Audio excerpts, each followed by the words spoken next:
Hola amigos, bienvenidos a la clase de hoy. Agradecemos a todos los que se han sumado a este plan de capacitación laica online y se han convertido en multiplicadores. Si aún no lo has hecho, le invitamos para que se suscriba al canal Centro de Formación Misionera. Comparta con sus contactos. Recuerden activar la campana para que reciban las notificaciones y el recuerdo de las clases. Como es una serie, es muy importante que usted le tome el hilo desde el principio. Le invito a que vaya a la introducción de este nivel y que mire todas las clases anteriores. Si no lo ha hecho, lo invito para que lo haga. No le va a tomar mucho tiempo y será grandemente bendecido. Esta clase número 10 hablaremos acerca del origen y la historia del movimiento adventista. Es muy importante que conozcas la historia. La historia nos enseña grandes lecciones para nuestro presente y para nuestro futuro. Si la historia de nuestros pueblos es trascendente para el desarrollo cultural y nacional, ¿cuánto más la historia de los hechos de Dios para nuestro crecimiento espiritual? Sin pasado no hay presente. Y sin presente, ¿cómo podríamos proyectarnos hacia el futuro? Los hechos pasados nos ayudan a explicar el presente y a clarificar el futuro glorioso que Dios en su infinita gracia y misericordia ha determinado para sus hijos. La escritora cristiana dice: como pueblo remanente de Dios, nada tenemos que temer del futuro, a menos que olvidemos la forma como Dios nos ha guiado en el pasado. Muchos adventistas del séptimo día desconocen nuestra historia. Es muy importante que conozcas los orígenes y la historia de la Iglesia Adventista del séptimo día. La gran mayoría de los creyentes desconocen las raíces de las congregaciones donde militan. La Iglesia Adventista no tiene nada que ocultar. Antes invita a todas las personas para que conozcan la historia y se complace en publicarla. Son muchas las publicaciones que nos hablan de la historia del movimiento adventista. Por ejemplo, en mi biblioteca tengo este hermoso, pequeño pero hermoso libro, 1844, Hechos Simples, escrito por Clifford Goldstein. Y tengo estos otros libros, Nuestra Iglesia, Momentos Históricos Decisivos, Nuestra Identidad, Origen y Desarrollo, Nuestra Organización. 3 hermosos libros escritos por un teólogo e historiador, George Knight. Estos libros y muchos otros que nos hablan de la historia de la iglesia, usted los puede encontrar en la librería Yatpa o en la librería de su campo o conferencia. Visite las vitrinas que hay en los templos de la iglesia adventista. Es más, usted puede entrar a la página y solicitarlo y le serán enviados por correo. Permanezcan hasta el final de esta clase y no se pierdan las próximas clases, las cuales son muy interesantes. Estén cómodos y tengan papel y lápiz para tomar atenta nota. ¿Sabían que los primeros líderes de la iglesia adventista en su mayoría fueron jóvenes y adolescentes? ¿Saben que Dios no pregunta la edad, el género, el grado académico o el nivel socioeconómico de la familia o el hogar? Él simplemente nos llama y nos dice cuánto nos ama y cuán ansioso está de que nos unamos a su equipo como sus discípulos para contar las buenas nuevas del Evangelio de su gracia a miles que están en tinieblas. Permítanme hacer un breve esbozo a grandes pinceladas de los instrumentos humanos de Dios a través de todas las edades de la tierra, desde Adán hasta la segunda venida de Cristo.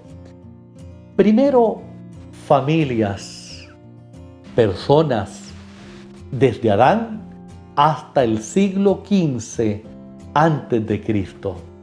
Segundo, la nación y el pueblo del Antiguo Testamento, desde el siglo XV antes de Cristo hasta el siglo I con la nación judía. Tercero, la iglesia del Nuevo Testamento, la iglesia apostólica, desde el siglo I hasta el siglo IV. Cuarto, la iglesia en la etapa o la edad oscura, es decir, la iglesia perseguida, desde el siglo IV hasta el siglo XVI. Quinto, la iglesia de la Reforma, desde el siglo XVI hasta el siglo XVII. Sexto, la iglesia de los padres peregrinos, del siglo XVII al siglo XIX. Séptimo, la iglesia del adventismo, la iglesia del siglo XIX. Y octavo, la iglesia del remanente, es decir, desde el siglo XIX hasta la segunda venida de Cristo. ¿Saben, amigos y hermanos? Nunca ha habido un tiempo en la historia de la humanidad en que Dios no haya tenido sus instrumentos humanos en esta tierra como sus representantes, ya sea individuos, ya sea familia, pueblos o iglesia. Siempre Él ha tenido sus representantes. Ahora, permítanme detenerme en ese espacio de la historia de la iglesia del siglo XIX, la iglesia del adventismo. Al mirar el libro sagrado, especialmente el Evangelio de Mateo capítulo 24, a partir del verso 3 comienza el Señor Jesús a presentar las señales antes del fin. Y ocurrió a partir del siglo XVIII que empezaron a darse algunos eventos en la naturaleza sorprendentes que llamaron la atención de toda la humanidad. En primer lugar, el terremoto de Lisboa, el 1 de noviembre de 1755. En segundo lugar, el día oscuro, el 19 de mayo de 1780. En tercer lugar, la lluvia de meteoros, el 13 de noviembre de 1833. Estos fenómenos de la naturaleza llamaron la atención de los hombres y mujeres, quienes temerosos buscaron el libro sagrado para escudriñar las escrituras en lo concerniente a esos acontecimientos. Permítanme decirles que esto estaba fielmente predicho por nuestro Señor Jesucristo justamente allí en Mateo 24. A partir de eso comenzó un despertar y un interés porque la segunda venida de Cristo, estos eventos anunciaban esto. Y empezaron a estudiar la Biblia minuciosamente, detalladamente. Y de esta manera se fue conformando el movimiento adventista. Fueron muchos los embajadores del adventismo. En Estados Unidos, por ejemplo, Guillermo Miller, quien vivió de 1782 a 1849 en los Estados Unidos. Joshua Himes, 1805 a 1895. Josías Lis, 1809 a 1886. Joseph Wall, un alemán, en 1775 a 1862. Este hombre hablaba 4 idiomas. Joan Bengel, 1687 a 1752. Enrique Drummond, un inglés. Robert Winter, otro inglés. Los niños predicadores de Suecia que predicaban acerca de la segunda venida de Cristo. En Chile, un sacerdote jesuita de nombre Manuel Lacunza, en 1731 a 1801, que predicaba acerca de la segunda venida de Cristo. Durante estos últimos años del siglo XVIII, se le consideró el tiempo del fin, de acuerdo a la profecía de Daniel 8 y particularmente el periodo de los 1260 días. Y se comenzó a estudiar la Biblia intensamente. Los libros más estudiados, los libros más revisados fueron los de Daniel y de Apocalipsis. A partir de esto se conformó el grupo adventista. Todos predicaban la misma verdad. Cristo Jesús viene a la tierra por segunda vez, pero no tenían comunicación entre sí. Formaban un pueblo que estaba esperando el cumplimiento de la promesa, la segunda venida de Cristo. Era el pueblo adventista. En muchos lugares fueron llamados con otros nombres, pero su origen era adventista. En Norteamérica llegaron a tener muchos adeptos. Entre ellos se encontraba Robert Harmon e Eunice Gold, quienes con su familia aceptaron el mensaje adventista. De esta pareja con 8 hijos, Dios llamaría a Elena Harmon, quien más adelante daría su vida al servicio de este movimiento.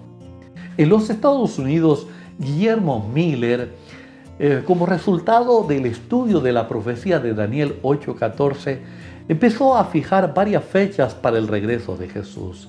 La primera fue la primavera de 1843. La segunda fue la primavera de 1844.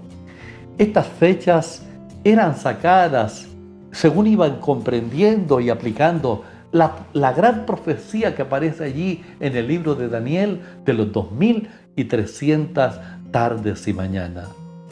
Al llegar las fechas y no suceder lo predicho, se pusieron a estudiar exhaustivamente y encontraron algo que denominaron el periodo de tardanza.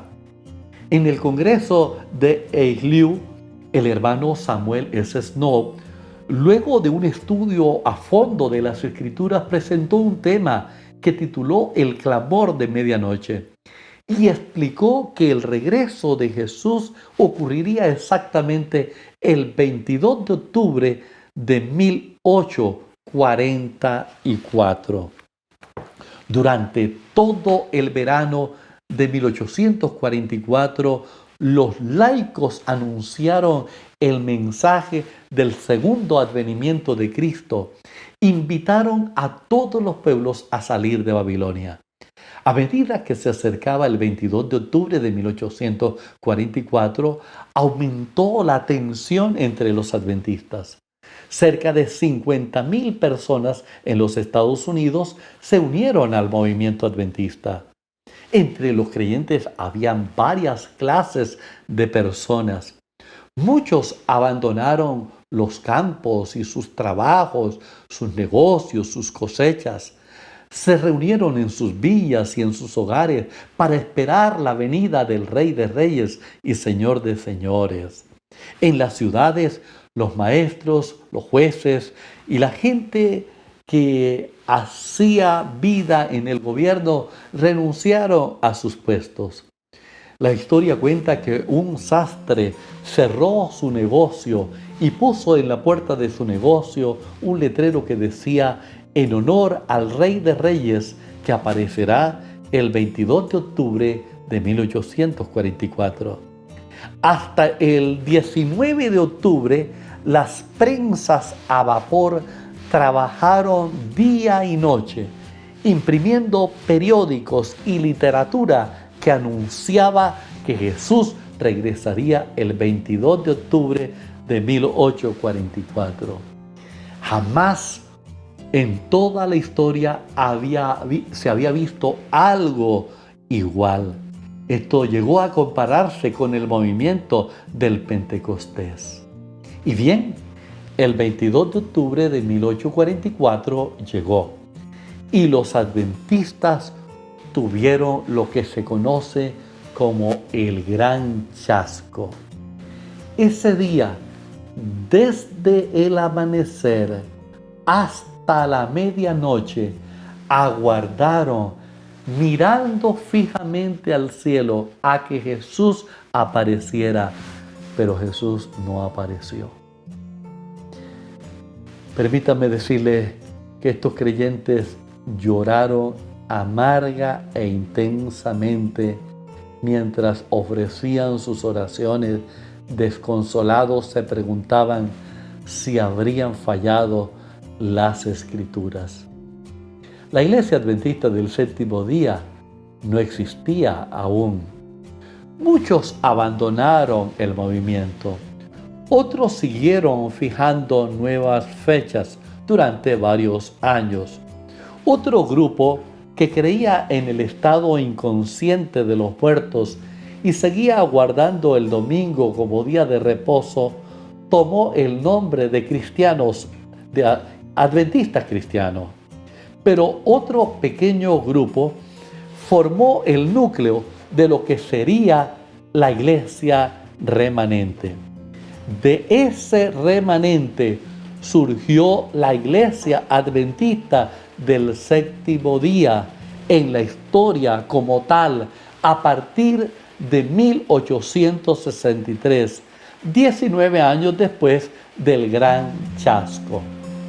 ¿Cuáles fueron las causas del Gran Chasco? Primero, se equivocaron del evento.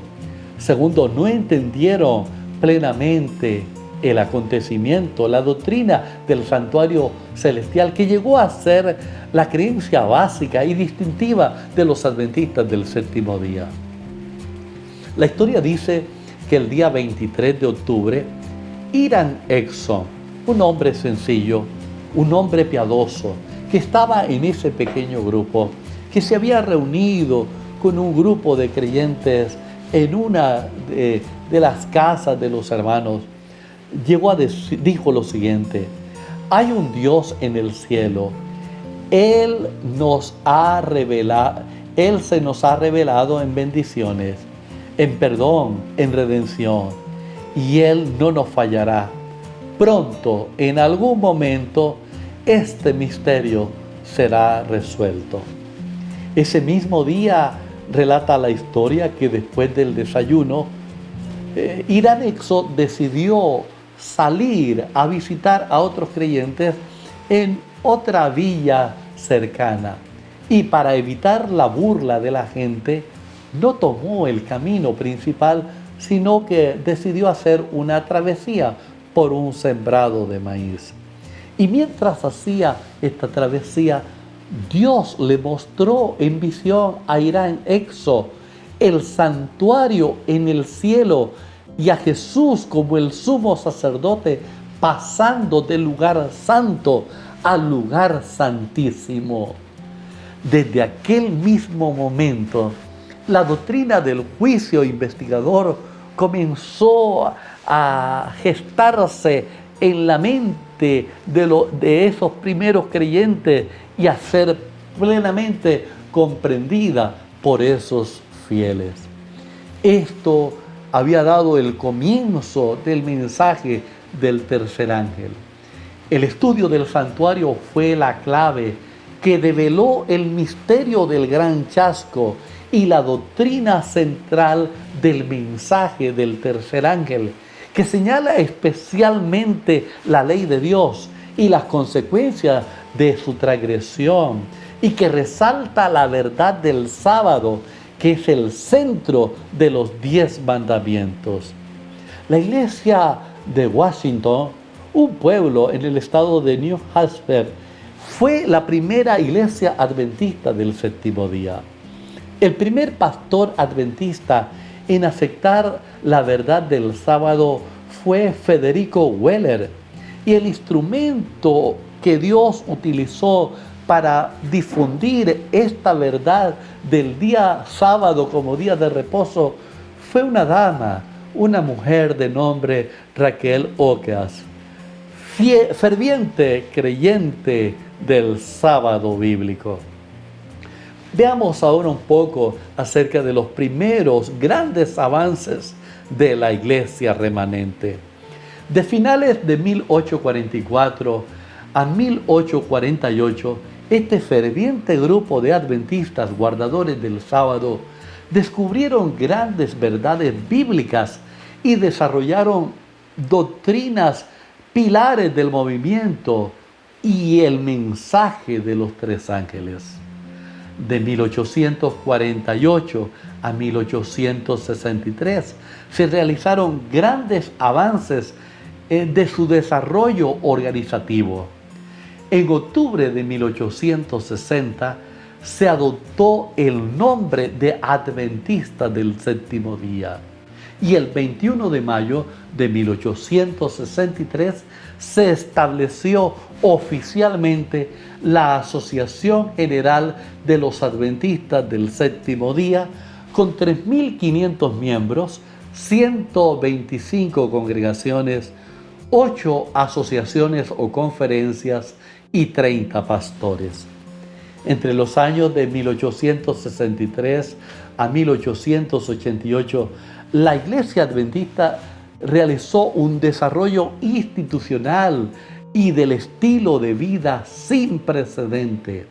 Y para los años de 1888 a 1955, la Iglesia vivió un periodo de reavivamiento, de reforma, de expansión, de reorganización y crecimiento mundial asombroso.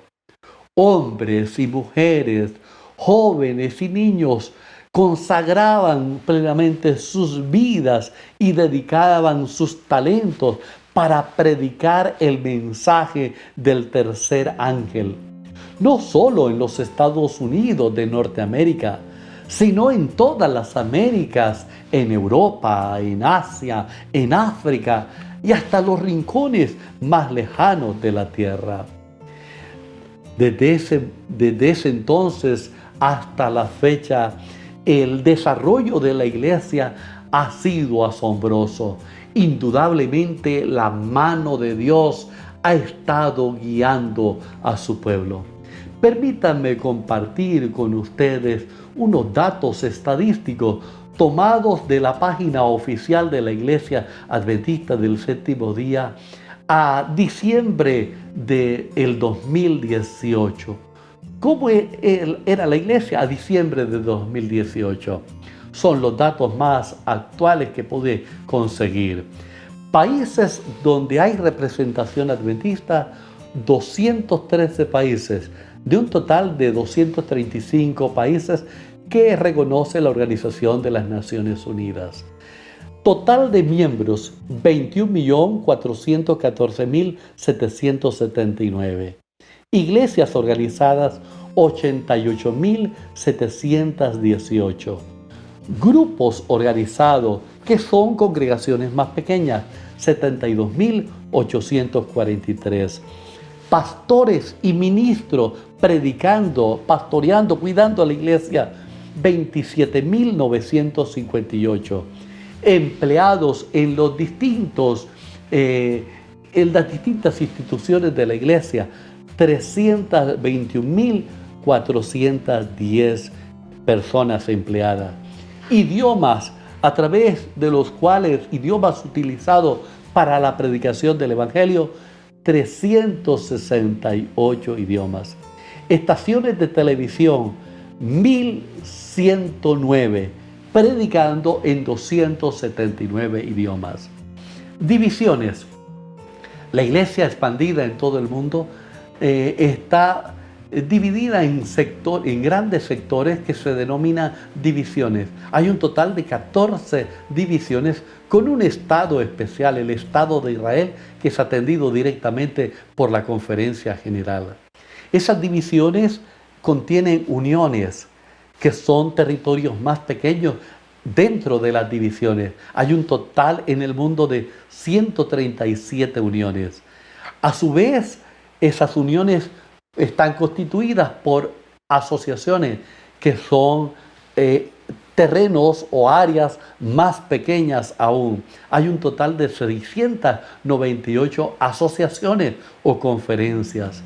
La iglesia tiene un programa educativo sin igual y cuenta con 118 universidades, 8.655 escuelas y colegios, 51 casas publicadoras, 651 clínicas y hospitales y 22 industrias de alimentos.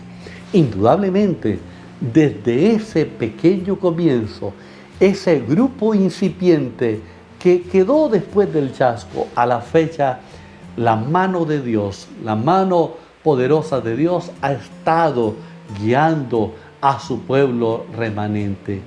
No hay duda de que este es el pueblo de Dios, los representantes quienes son llamados a predicar el mensaje del tercer ángel en esta hora. Tarea, te invito para que consigas este libro. Es pequeño, léelo, solicítalo a la librería, búscalo por internet y solicítalo a la librería más cercana. Haz un resumen en unas 2 o 3 páginas de ese libro. Hay otros libros que puedes leer, por ejemplo, Dilo al mundo de Marvis Maswell. Acércate a la librería que te hemos indicado y lo encontrarás, eso y muchos más. Les invito a investigar por sí mismo. No se atenga a lo que le he dicho. Recuerde buscar diariamente en las primeras horas de la mañana el bautismo del Espíritu Santo y reclame fervientemente esa promesa. La próxima clase, la clase número 11, estaremos hablando del mensaje de los 3 ángeles. Este es un fascinante tema con una base bíblica muy sólida. No se la pierda. Vamos a orar. Padre que estás en el cielo, gracias por tu amor, gracias por acompañarnos en esta clase tan importante. Gracias, oh Señor, porque tú siempre estás al control y siempre tienes tus representantes en esta tierra y para esta época, para esta parte de la historia de la humanidad, cuentas con el pueblo remanente. Haz que este pueblo sea hallado fiel y que cumpla tu propósito, Señor. Bendice a mis amigos y a mis hermanos que están siguiendo estas clases. Te ruego estas bendiciones en Cristo Jesús. Amén.